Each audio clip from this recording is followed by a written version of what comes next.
My name is Esther, and at 63 years old, I thought I knew my son Bradley better than anyone else in this world. After all, I had raised him alone since he was 12, worked double shifts to put him through Harvard Law School, and watched him build a $1 million career from nothing. So when I decided to surprise him with $460,000 from selling my childhood home to help launch his dream law firm, I never imagined the shocking discovery I was about to make. What happened that evening at his Beverly Hills mansion changed everything between us forever and taught me the most painful lesson about respect boundaries and the true meaning of family. Before I dive into this story, I would love to know where you are watching from. Please hit that like button and subscribe for more real life stories that might just change how you see family forever. Let me take you back to understand how we got here because the Bradley I thought I knew was nothing like the man I encountered that night. Growing up, my son was the sweetest, most considerate child you could imagine. I still remember him at 7 years old standing on a little step stool in our tiny kitchen, helping me stir the spaghetti sauce while asking a million questions about everything. After every meal without fail, he would wrap his small arms around my waist and say, "Thank you, Mom. That was delicious." Even when we were eating boxed macaroni and cheese for the third night in a row because money was tight. When Bradley's father passed away suddenly from a heart attack, our whole world crumbled. Bradley was only 12, and I watched this bright, happy boy struggle with grief that seemed too heavy for his young shoulders. There were nights when he would crawl into my bed sobbing uncontrollably, and I would hold him while he whispered, "Mom, I promise I will take care of you when I grow up. Dad would want me to." Those words became my anchor during the darkest period of our lives. Being a single mother was harder than anything I had ever imagined. I worked as a bookkeeper during the day and cleaned offices at night, sometimes coming home at 2 in the morning to find Bradley had done his homework, made himself a sandwich, and left me a little note saying, "Love you, Mom," on the kitchen counter. He never complained, never asked for expensive toys or brand name clothes like other kids. Instead, he would show me his report cards with straight A's and say, "Is this good enough to make you proud?" The sacrifices paid off when Bradley received a full scholarship to Harvard Law School. I still have the acceptance letter framed in my bedroom. The day he graduated, I sat in that auditorium crying tears of pure joy as I watched my baby boy walk across that stage. He found me afterwards still in his cap and gown, and the first thing he did was hug me tight and say, "We did it, Mom. This is for both of us." Bradley's success story continued beyond my wildest dreams. He landed a position at one of Los Angeles's most prestigious law firms, specializing in corporate litigation. Within 5 years, he was making close to $1 million annually. He married Amanda, a successful architect, and they bought a stunning $3 million mansion in Beverly Hills. When my grandchildren Sophie and Lucas were born, I thought our family was complete and perfect. I was so proud of Bradley that I could not help bragging about him to anyone who would listen. At the grocery store at church during my weekly bridge games with the ladies, I would pull out my phone to show pictures of his beautiful family and talk about his latest courtroom victories. My son, the lawyer, I would say beaming with pride, he started from nothing and built an empire. So when I made the decision to sell my childhood home last spring, there was no question in my mind where that money should go. The house had been in our family for 40 years, and selling it meant letting go of countless memories. But at my age, maintaining a 4-bedroom house had become overwhelming, and I wanted to do something meaningful with the proceeds while I was still healthy enough to enjoy seeing the impact. The final sale price was $460,000 after all fees and taxes. As I sat in the real estate office signing the papers, I could barely contain my excitement thinking about Bradley's reaction. He had mentioned several times over the past year that he was considering leaving his firm to start his own practice, but the startup costs were intimidating. This money would be exactly what he needed to make that dream a reality. I spent weeks planning how to present the gift. I contacted my bank to arrange the transfer, met with my attorney to ensure all the legal documentation was proper, and even rehearsed what I would say. I imagined the look on his face when I told him the way he might tear up with gratitude, maybe even hug me the way he used to when he was little. I pictured him calling his partners to give his notice, finally free to build the law firm he had always envisioned. When Bradley called that Thursday evening to invite me for Sunday dinner, my heart practically jumped out of my chest. "Mom, Why don't you come over this weekend? Amanda is making her famous lasagna, and the kids have been asking about Grandma Esther. The timing felt like destiny. This would be the perfect opportunity to change his life forever. I spent Saturday shopping for special gifts for Sophie and Lucas, choosing a beautiful art set for my creative granddaughter and a science experiment kit for my curious grandson. I even splurged on a new dress, a lovely navy blue outfit that I thought would be appropriate for such a momentous occasion. As I laid out my clothes that night, I could hardly sleep thinking about the joy I was about to bring to my son's life. Sunday afternoon arrived bright and beautiful, one of those perfect California days that makes you grateful to be alive. I drove through the winding streets of Beverly Hills, past the manicured lawns and elaborate fountains, feeling genuinely excited about the evening ahead. The bouquet of white roses I had picked up from my florist sat on the passenger seat, filling the car with their sweet fragrance. When I pulled into Bradley's circular driveway, I noticed immediately that something felt different. Usually he would come out to greet me, help carry my things, and we would chat about my drive over while walking to the door. This time, I sat in my car for several minutes waiting, but no one appeared. Finally, I gathered my purse, the flowers, and the gifts for the children and walked to the front door myself. Bradley answered my knock, but instead of the warm smile and hug I expected, he barely looked up from his phone. "Hey, Mom, come on in." His voice was distracted, almost annoyed, as if my arrival was interrupting something important. He held the door open, but did not offer to help with my things or even compliment the flowers I had brought. "I brought these for Amanda," I said, holding up the roses hopefully. "And I have little surprises for Sophie and Lucas." "Yeah, great. Just put them wherever," he replied, already walking away toward the living room. "Amanda is in the kitchen dealing with dinner." I followed him inside, my excitement dampening slightly. The house was immaculate as always, with its marble floors, crystal chandeliers, and expensive artwork that probably cost more than most people's cars. But instead of feeling welcomed into this beautiful space, I suddenly felt like an outsider stepping into someone else's territory. Amanda appeared from the kitchen, wiping her hands on a dish towel. Her greeting was even chillier than Bradley's. "Oh, Esther, you are here." Not, "Hi, how are you?" or "So good to see you," but a statement of fact delivered with all the warmth of a January morning. She glanced at the flowers in my hands, but made no move to take them or thank me for the gesture.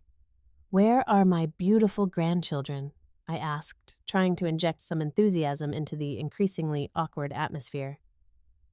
"Sophie, Lucas, your grandmother is here," Amanda called out in a voice that sounded more like a summons than an announcement.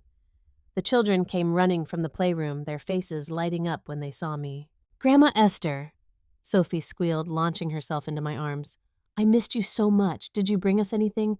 "I did indeed, sweetheart," I said, kneeling down to hug both children properly. For a moment, their genuine affection warmed my heart and made me feel like myself again. "I have an art set for you, Sophie and Lucas. I found the coolest science kit." But before I could even open the gift bags, Amanda's sharp voice cut through our reunion. "Kids' grandma just got here. Take your gifts to your rooms and let the adults talk. Dinner will be ready soon." The children looked confused and disappointed, but they obediently gathered their presents and trudged upstairs. I watched them go, feeling a strange knot forming in my stomach. Something was definitely wrong here, but I could not quite put my finger on what it was. Dinner was served in the formal dining room, a space that always made me feel slightly intimidated with its long mahogany table and expensive china. Usually when I visited, we would eat in the cozy breakfast nook where conversation flowed naturally and the children could participate freely. Tonight, however, I found myself seated at one end of the enormous table with Bradley and Amanda clustered together at the opposite end, leaving an expanse of polished wood between us. "This looks absolutely delicious, Amanda," I said, trying to bridge the physical and emotional distance. "I can smell the herbs from here." Amanda barely acknowledged the compliment, instead turning to Bradley to discuss a client meeting he had the following week. They spoke in hushed tones about legal strategies and billing hours, completely absorbed in their private conversation and seemingly oblivious to my presence. I attempted several times to join their discussion, asking about Bradley's cases or sharing a funny story about something that had happened at my book club. Each time, I was met with polite but brief responses that effectively shut down any possibility of real conversation. It was as if I had become invisible, a piece of furniture that happened to be occupying space at their table. The lasagna that Amanda had supposedly prepared specially for the evening tasted like cardboard in my mouth. Not because it was poorly made, but because the entire atmosphere had drained away my appetite. I found myself studying my son's face, searching for any trace of the warm, loving boy I had raised. What I saw instead was a stranger who seemed inconvenienced by my very existence. Just as I was beginning to think the evening could not get any more uncomfortable, Bradley suddenly looked up from his conversation with Amanda and fixed his attention on me for the first time since I had arrived. "Mom, could you grab the salt from the kitchen?" he asked, not as a question, but as a casual instruction, the way someone might ask a server at a restaurant. I blinked, certain I had misunderstood. "The salt. Yeah, it's on the counter by the stove. We forgot to put it on the table." I sat there for a moment, processing his request. In all my years of visiting their home, I had never been asked to serve them. Usually, if something was needed from the kitchen, either Bradley or Amanda would get it themselves, or they would ask the children to help. The idea of sending a guest, especially an elderly mother, to fetch condiments seemed completely out of character. But maybe he was tired from a difficult week at work. Maybe Amanda was feeling under the weather and needed to stay seated. I pushed my chair back and walked to the kitchen, telling myself I was being overly sensitive. "While you are at it, can you bring the pepper too?" Amanda called after me, her voice carrying a tone of casual entitlement that made my skin crawl. "I think we left it in the spice cabinet." I stood in their spacious kitchen surrounded by granite countertops and professional-grade appliances, feeling increasingly bewildered. This was not how family dinners were supposed to go. This was not how my son had been raised to treat people, especially his mother. I found the salt and pepper, and as I reached for them, I caught my reflection in the stainless steel refrigerator. I looked old, confused, and somehow smaller than I remembered. When I returned to the dining room, Bradley and Amanda had resumed their private conversation, as if nothing had happened. I placed the salt and pepper on the table and sat down quietly, my mind racing to make sense of what was occurring. "Actually, Mom," Bradley said without looking up from his plate, "could you check on the kids? I think I heard Lucas crying upstairs." I listened carefully but heard nothing. The house was completely quiet except for the soft murmur of their voices. "I don't hear anything, honey." Trust me, he was definitely crying. Maybe he hurt himself playing. You know how boys can be. Against my better judgment, I climbed the stairs to the children's bedrooms. Sophie was quietly coloring with her new art supplies, and Lucas was building an elaborate tower with his blocks, both of them perfectly content and nowhere near tears. When I asked if everything was okay, they looked at me with confusion. "We are fine, Grandma. Why would we be crying?" Sophie asked innocently. I returned downstairs with a growing sense that something very wrong was happening, but I still could not bring myself to believe that my own son would deliberately manipulate me. There had to be some reasonable explanation for these strange requests. "False alarm," I reported, settling back into my chair. "Both children are playing happily." Bradley replied absently. "Must have been the neighbors then." The rest of dinner continued in this surreal pattern. Amanda would mention that the water glasses needed refilling, and somehow I found myself getting up to take care of it. Bradley would comment that the bread basket was empty, and I would automatically go to the kitchen to slice more. Each task was presented not as a direct order, but as an observation that somehow became my responsibility to address. By the time dessert was served, a beautiful tiramisu that Amanda claimed she had made from scratch, I had been up and down from the table at least 8 times. My feet were beginning to ache in the heels I had worn to look nice for the occasion, and my earlier excitement about announcing my gift had completely evaporated.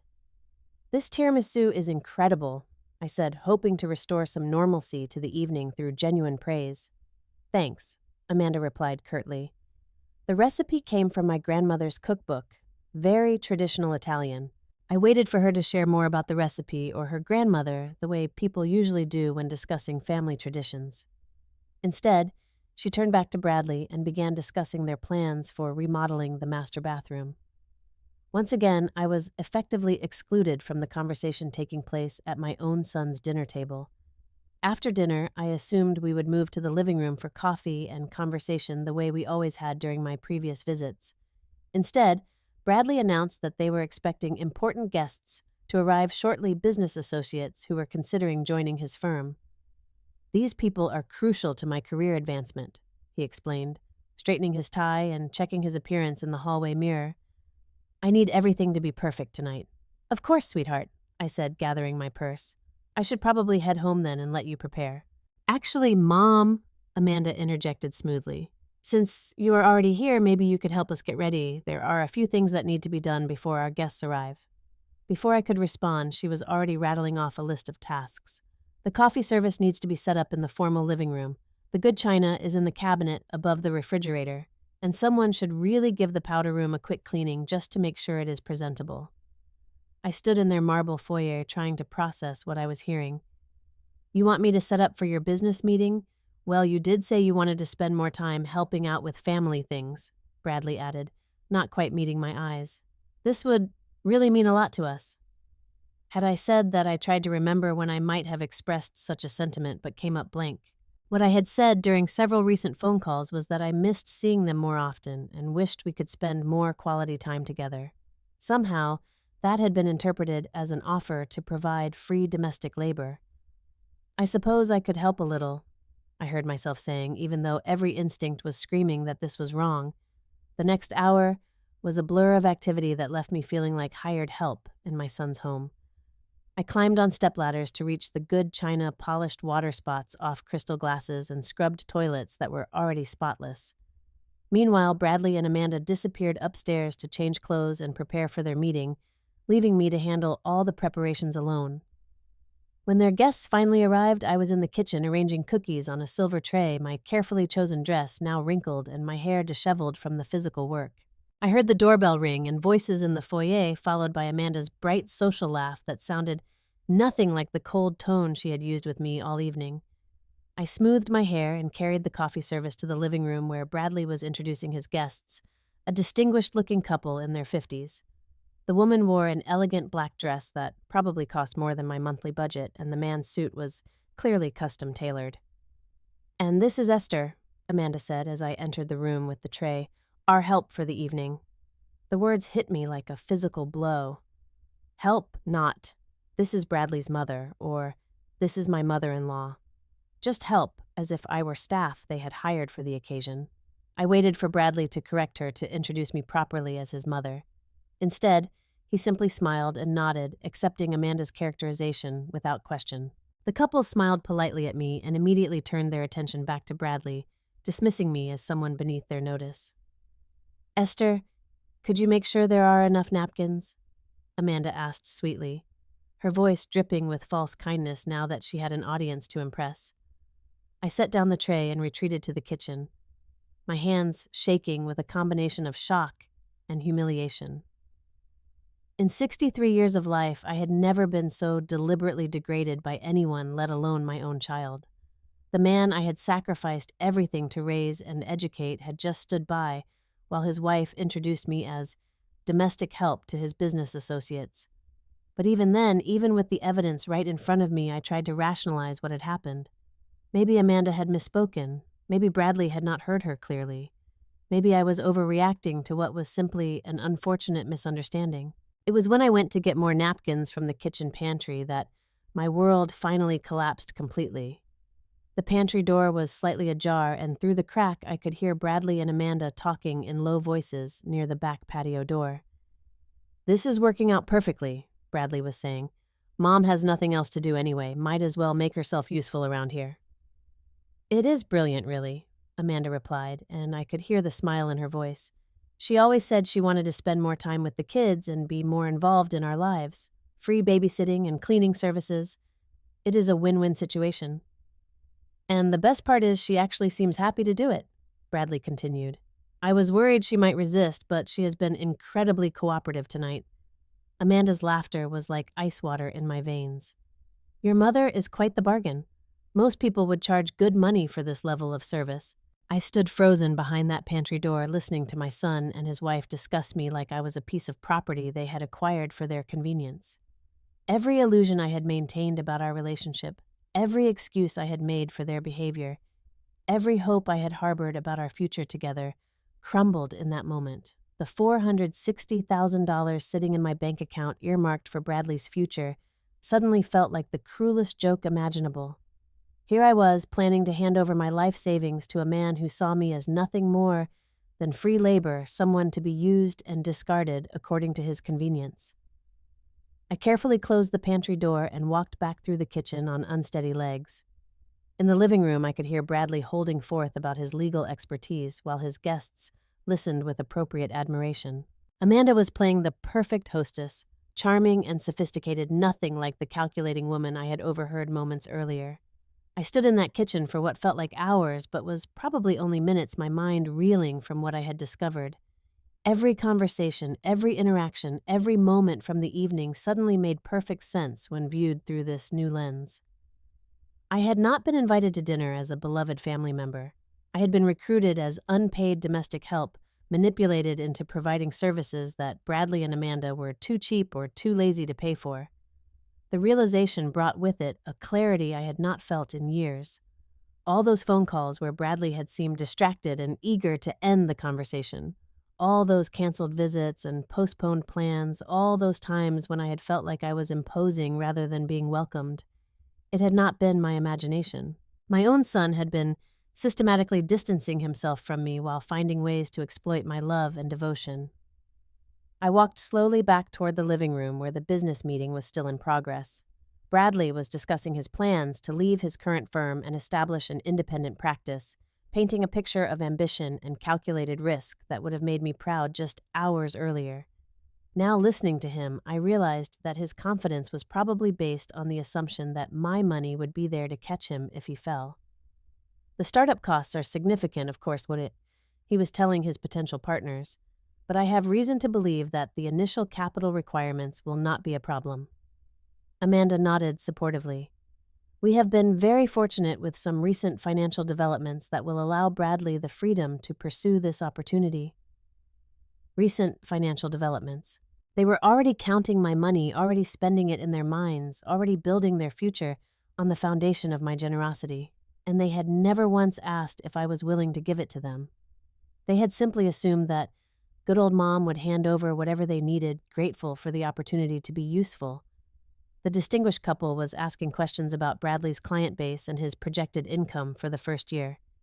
As I listened to his confident answers, I made a decision that would change all of our lives forever. I walked into the living room and approached the group with a calm smile that surprised even me. Bradley, I need to speak with you privately for a moment. He looked annoyed at the interruption, especially in front of his important guests. Mom, we are in the middle of something here. Can it wait? No, I replied firmly, my voice carrying a tone of authority that I had not used in years. It cannot wait. This will only take a few minutes. The guests exchanged glances, clearly sensing the tension in the air. Amanda's eyes narrowed as she tried to figure out what was happening. Of course, Bradley said through gritted teeth, excusing himself from his guests. Amanda, would you mind entertaining our friends while I step outside with my mother? We walked out onto the back patio, a beautiful space overlooking their landscaped garden with its infinity pool and elaborate outdoor kitchen. Under different circumstances, I might have admired the setting and complimented them on their good taste. Tonight, however, I had more pressing matters to discuss.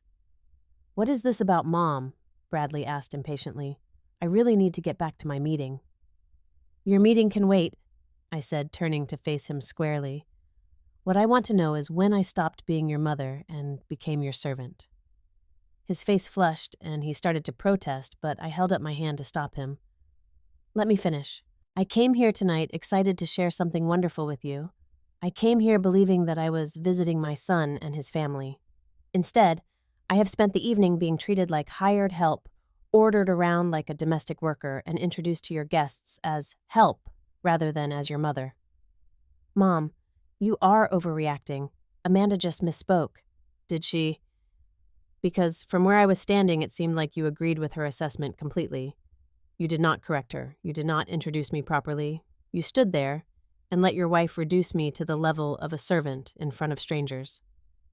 Bradley's discomfort was obvious now. He shifted his weight from foot to foot and avoided making eye contact.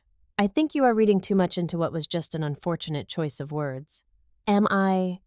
Because I also heard your private conversation with Amanda about how convenient it is to have free babysitting and cleaning services, about how I am quite the bargain compared to actually paying for help. The color drained from his face as he realized I had overheard them. For the first time all evening, he seemed to understand the gravity of the situation. Mom, listen, that was not. We did not mean. You meant exactly what you said, Bradley. You have been using me, manipulating my love for you and my desire to be part of your family, turning me into unpaid labor while congratulating yourselves on how clever you are. I could see panic beginning to creep into his expression as he realized that his comfortable arrangement was falling apart. What do you want me to say? He asked defensively. We appreciate everything you do for us. Appreciate, I laughed, but there was no humor in it. You appreciate me the way someone appreciates a useful appliance. Well, I have some news for you, son. This appliance is broken. I came here tonight with a very special gift for you. I continued watching Bradley's face carefully. Something that would have changed your life and made all your dreams possible. I could see the immediate shift in his attention, the way his eyes sharpened with interest. Just like Amanda had said, he had been counting on financial help from me, probably for months. $460,000, I said quietly, watching the words hit him like a physical blow. That is what I received from selling my childhood home. $460,000 that I plan to give you tonight to help you start your own law firm. Bradley's mouth fell open, and I could see him doing rapid calculations in his head, probably thinking about all the things that money could buy, all the opportunities it would open up. Mom, that is incredible. I had no idea you were planning. $460,000. Are you serious? Completely serious. I sold the house where I grew up, where your father and I lived when we were first married, where you took your first steps. I sold all of that and planned to give you every penny because I believed in your dreams and wanted to see you succeed.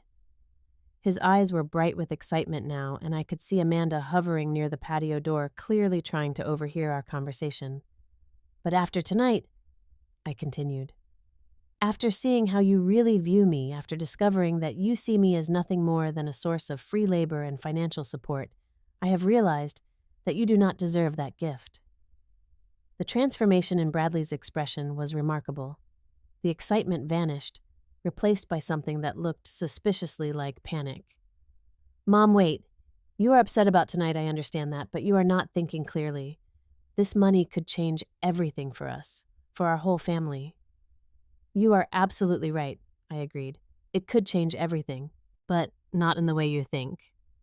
Before Bradley could respond, Amanda appeared at the patio door, her social smile gone and her true nature finally showing. Esther, I could not help but overhear. Obviously, there have been some misunderstandings tonight, but let's not make any rash decisions.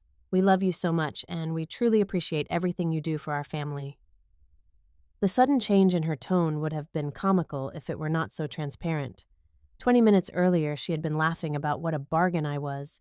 Now faced with the possibility of losing $460,000, I was suddenly beloved family again. Where was this love when you were introducing me as your help? I asked. Where was this appreciation when you were discussing how convenient it is to have free domestic services? Amanda's face flushed, but she recovered quickly. Those were private conversations taken out of context. You know how much Bradley adores you. You raised an amazing man, and we are so grateful for everything you have given him.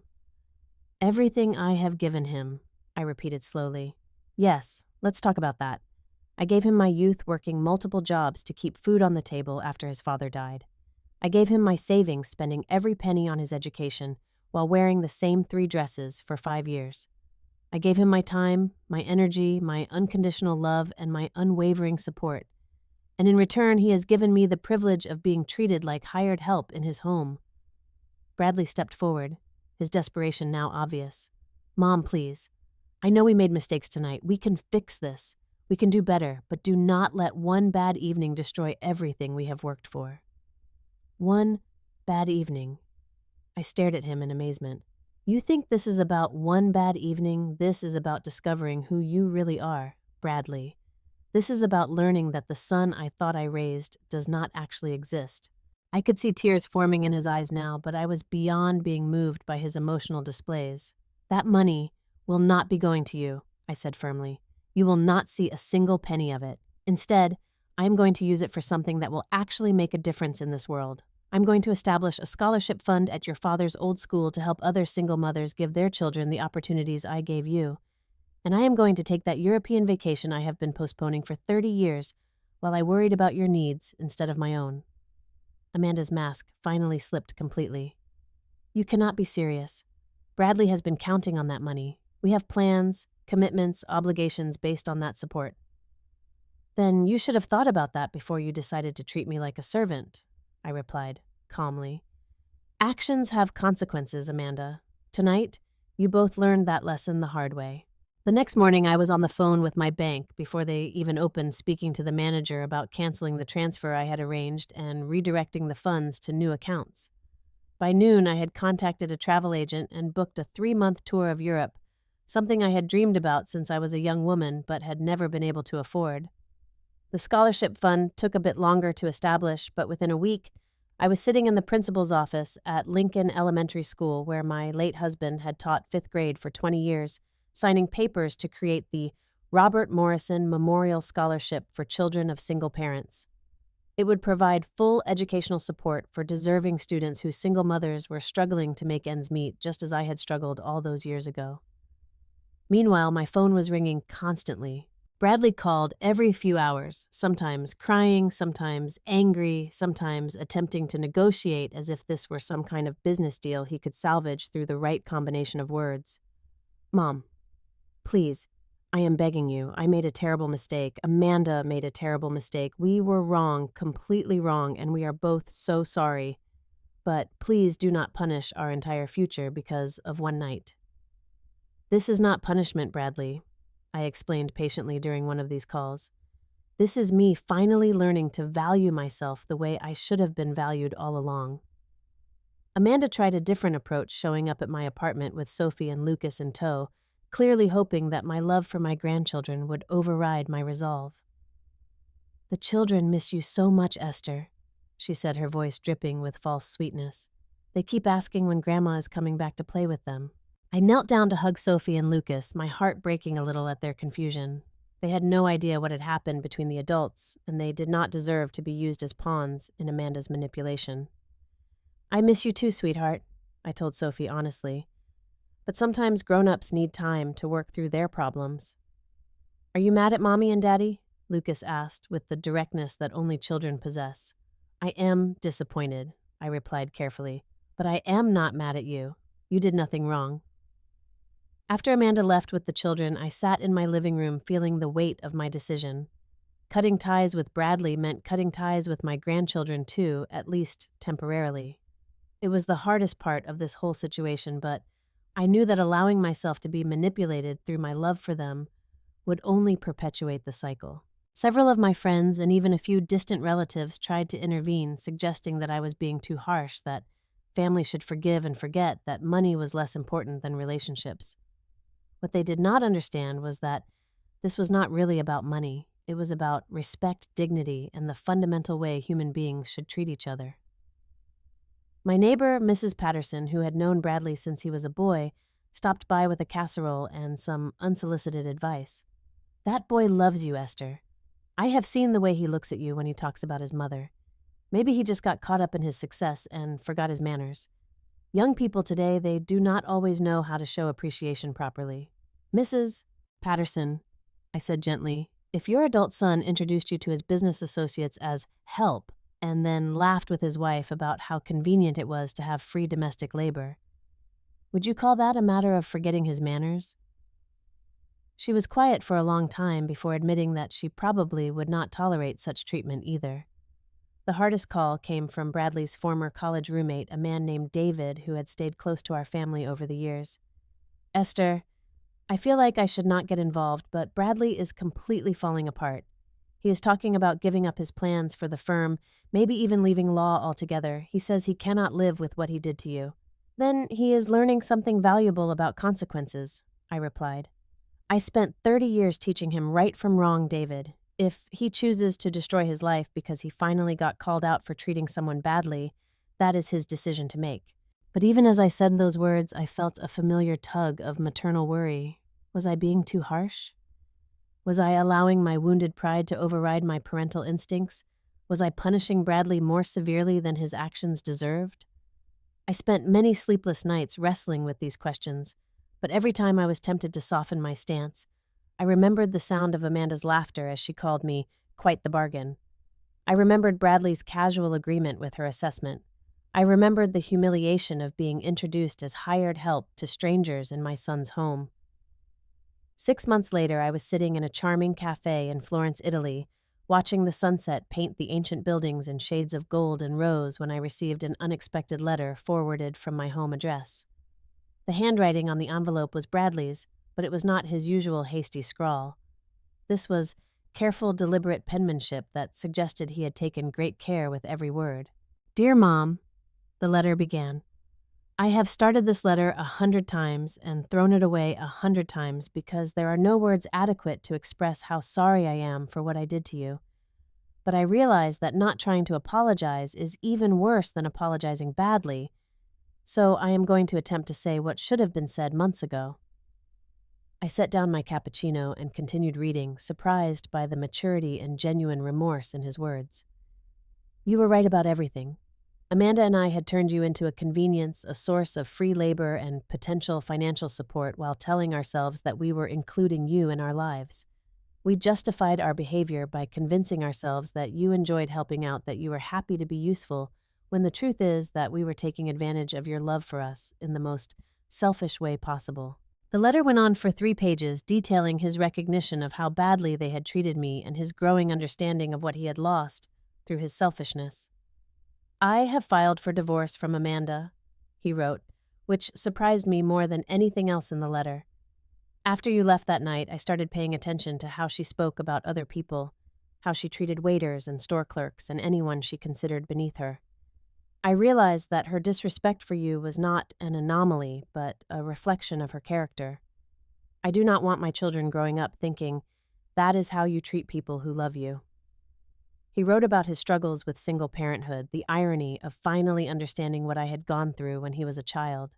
He talked about his children asking for their grandmother and his inability to explain why they could not see me without admitting his own failures.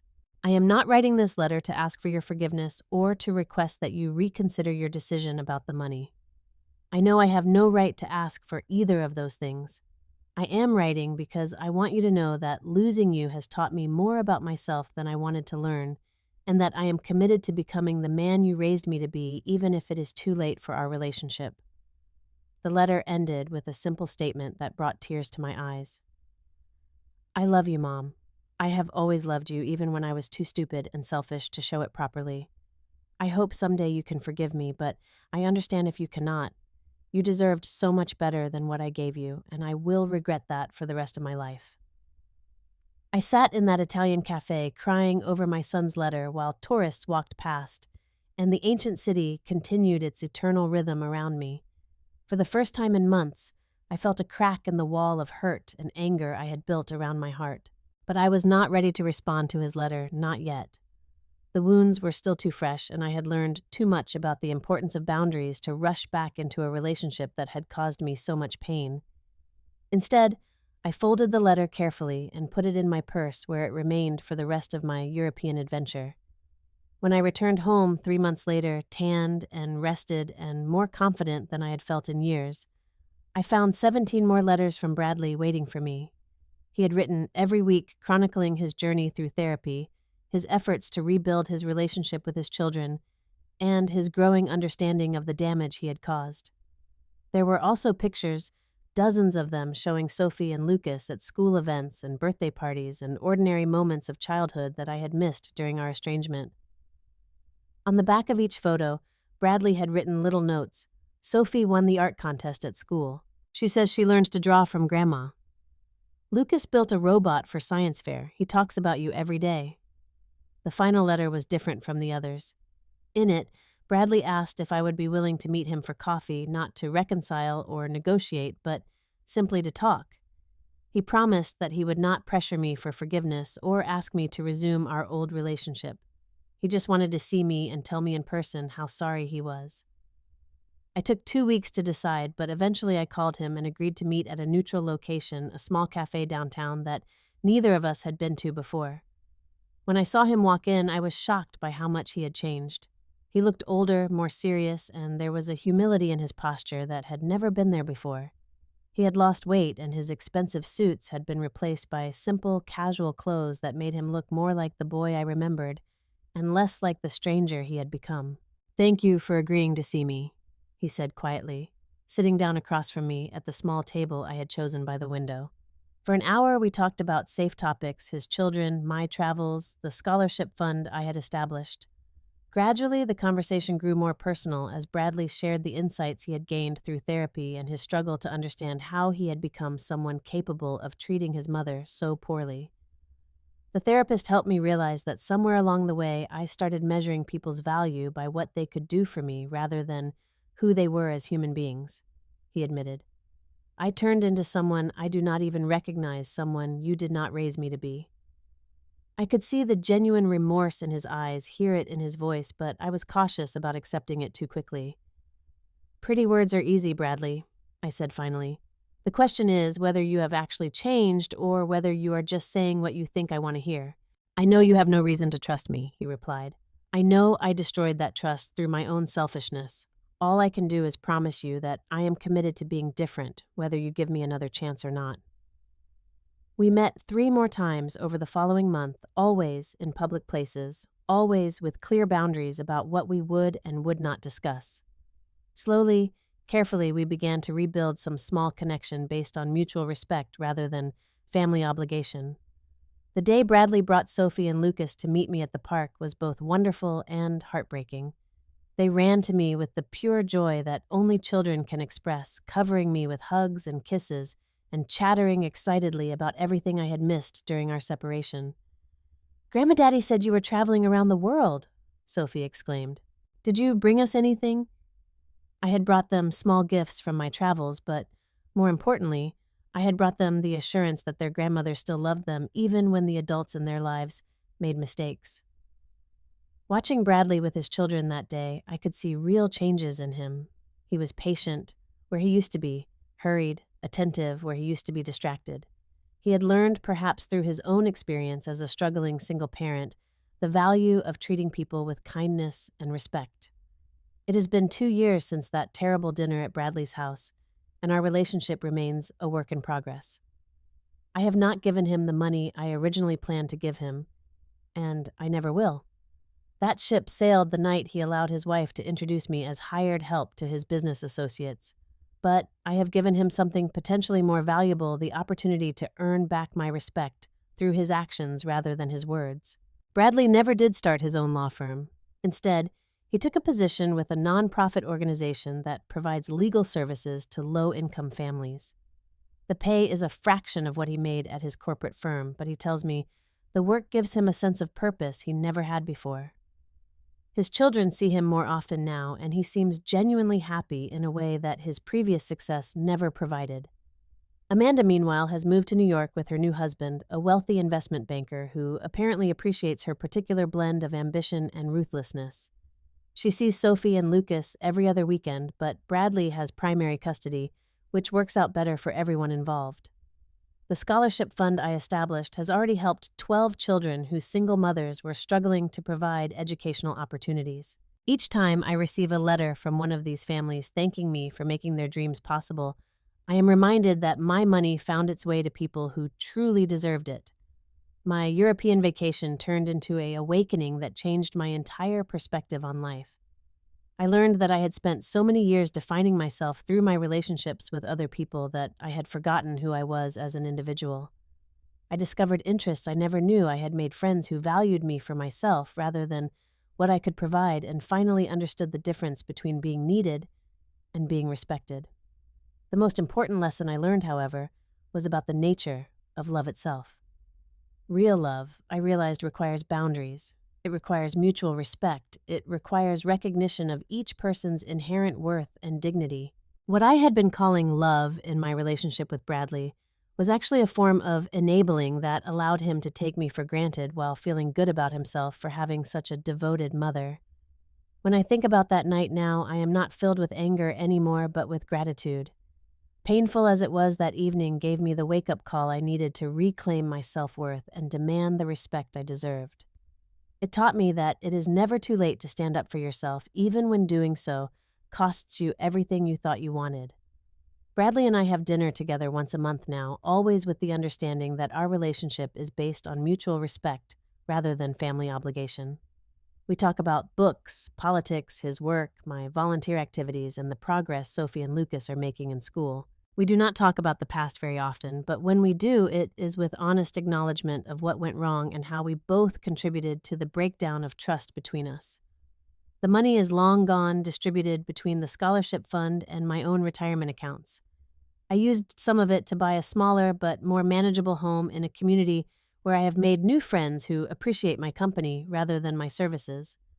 I used more of it to travel to take classes to pursue interests I had put aside for decades, while focusing on everyone else's needs. People sometimes ask me if I regret my decision to withhold that gift from Bradley, if I wonder how different things might have been if I had simply ignored that one terrible evening and handed over the money as planned. The answer is always the same. I have no regrets whatsoever. Respect is not given simply because of blood relations. It must be earned through consistent actions and genuine care for others' well-being. Sometimes the greatest gift we can give our children is teaching them that their choices have consequences, even when those consequences are painful for everyone involved. I learned that love without boundaries becomes enablement, and that enabling someone to treat you poorly is not actually an act of love at all. It is a disservice to both yourself and the other person, preventing them from growing into the kind of human being they are capable of becoming. Money can always be earned again, but self-respect once lost is much harder to recover. I am proud that I chose to protect my dignity rather than enable my son's selfishness, even when that choice came with a price I could never have imagined paying. Looking back now, I realize that the real gift I gave Bradley that night was not the money he expected, but the opportunity to become a better man.